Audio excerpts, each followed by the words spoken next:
So you have a friend who's an atheist. He wants to believe first that God exists before he accepts Jesus Christ as Lord and Savior.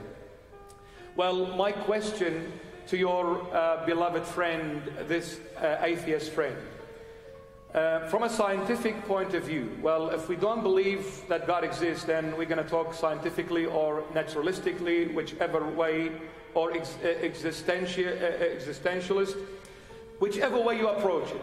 Scientifically, if I say, do you believe in energy? Every scientist in that field will say, definitely, yes, energy exists. Do you see it? He'll say, no. Can you see energy? No. Then why you believe energy exists since you don't see it and you can't see it? They will say to you, there is enough evidence to prove that energy exists. What? There is enough evidence to prove that energy exists. So you believe in something you do not see, cannot see, because of the evidence. That's why you believe it exists. Likewise, if you ask me, do you see God? I'll say no. Can you see God? Well, only through Jesus Christ. But God as spirit, as the divine God? No, I cannot see him.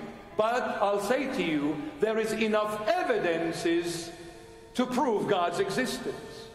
One of them, because we're running out of time, there is about, let's say about 7 billion people worldwide as we speak now, living on the face of this planet. 7 billion people.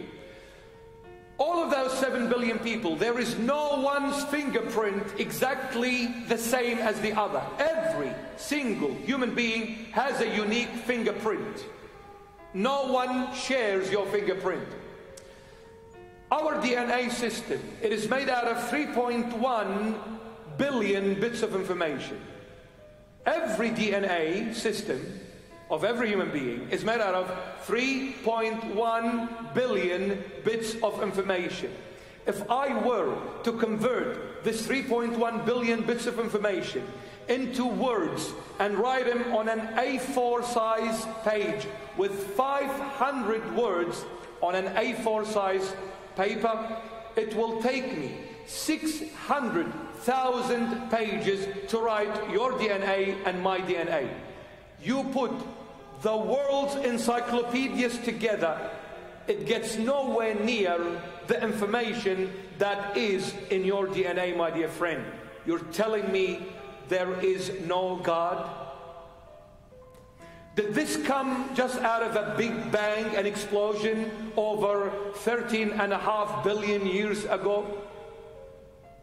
To me, that's just a theory. It's not a scientific fact. Since it's 13.5 billion years, how can you go back that far?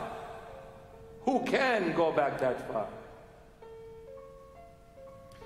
Another thing very quickly. The Oxford Dictionary.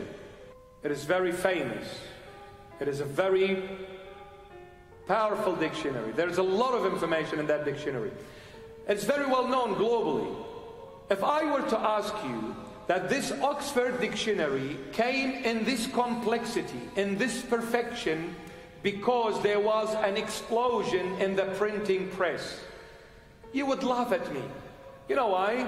Because the moment we look at the Oxford Dictionary, immediately we say there is a brain that made this Oxford Dictionary. Wherever there is information, there is a brain behind that information. Wherever there is complex thing, complex creation, wherever there is a perfect creation, there is a brain. If for an Oxford Dictionary we say it cannot exist without a brain, how much more, my dear friend, for this massive universe to exist without God?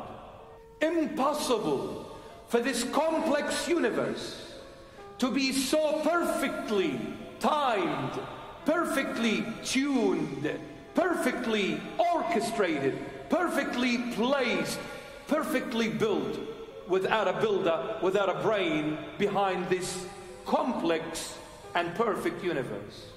Impossible. Impossible, my dear friend. Impossible.